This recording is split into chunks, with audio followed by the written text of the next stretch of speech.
আলাইকুম, welcome to my channel easy cooking. আজকে পর্বে আপনাদের সাথে শেয়ার করব তরমুজের ললি আইসক্রিমের খুবই মজার একটি রেসিপি। এই গরমের দিনে ঠান্ডা ঠান্ডা তরমুজের আইসক্রিমটি আশা করি সবার ভালো লাগবে। চলুন তাহলে। এখানে তরমুজ কেটে টুকরো করে নিয়েছি। এখন ব্লেন্ডারে একটি জগ নিয়ে নিলাম, তরমুজগুলো দিয়ে দিলাম। যদি কেউ বেশি মিষ্টি পছন্দ করেন তবে পরিমাণ মতো চিনি দিয়ে দিবেন।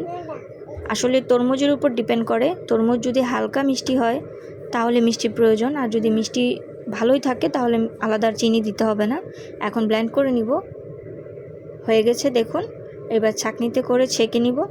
ছাঁকনিতে দেবার পর একটি চামচ দিয়ে বা হাত দিয়ে একটু নেড়ে চেড়ে দিলে তাড়াতাড়ি তরমুজের রসগুলো পড়ে যাবে।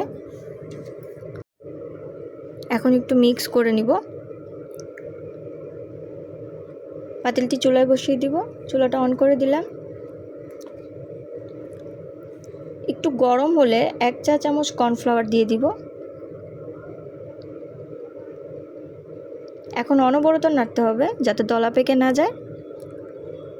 বেশিক্ষণ জাল দিতে হবে না, বলক উঠলেই নামিয়ে ফেলব।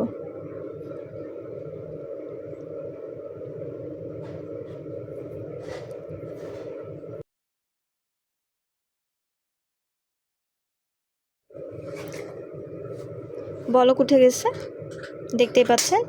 এখন চুলা অফ করে দিলাম। এখন এটিকে ঠান্ডা করে নিতে হবে, একদম স্বাভাবিক তাপমাত্রা আনতে হবে। ঠান্ডা হয়ে গেছে। এখন একটি আইসক্রিমের বক্স নিয়ে নিলাম।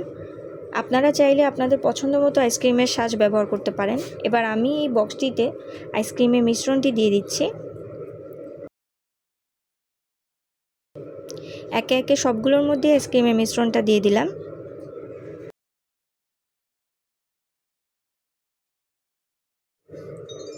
এখন কাঠিগুলো বসিয়ে দিব।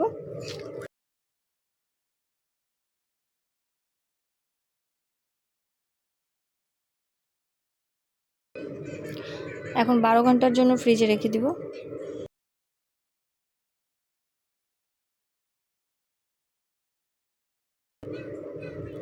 বারো ঘন্টা পর ফিরে আসছি।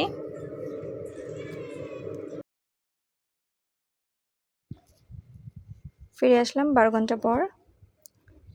আইসক্রিমটি ওঠানোর আগে কিছুক্ষণ বাইরে রেখে দিবেন, তাহলে সহজেই উঠে আসবে।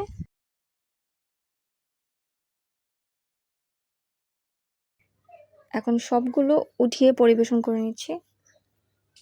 আপনারা বাসায় প্লিজ একবার ট্রাই করে দেখবেন, এতটা খারাপ না খেতে, ভালোই লেগেছে।